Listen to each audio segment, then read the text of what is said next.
Hi tears, paneer tikka எப்படி பண்ணுறதுன்னு பார்த்துடலாமா?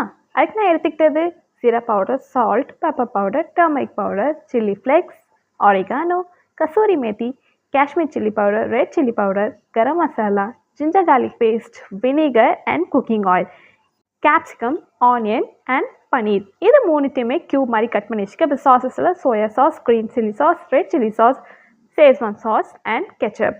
இது எல்லாத்தையுமே ஒரு பவுலில் போட்டு நல்லா மிக்ஸ் பண்ணிக்கோங்க. இதில் மெயினான இன்க்ரீடியண்ட் வந்து கேர்டு வந்து 1 கப் ஆஃப் கேர்டு நீங்கள் தாராளமாக எடுத்துக்கலாம். இல்லை நீங்கள் எவ்வளோ பண்ணுறீங்களோ அதுக்கேற்ற மாதிரி எடுத்துக்கோங்க. இது எல்லாத்தையும் நல்லா மிக்ஸ் பண்ணிட்டு மேரினேட் பண்ணுறதுக்கு 1 ஹவருக்கு அப்படியே விட்டுலாம். 1 ஹவருக்கு அப்புறம் ஒரு ஸ்டிக்கில் இந்த மாதிரி கேப்சிகம், பன்னீர் அண்டு ஆனியன் இது மூணுமே 1 by 1 இந்த மாதிரி இன்சர்ட் பண்ணி உங்களுக்கு எவ்வளோ வேணுமோ அதுக்கு தகுந்த மாதிரி.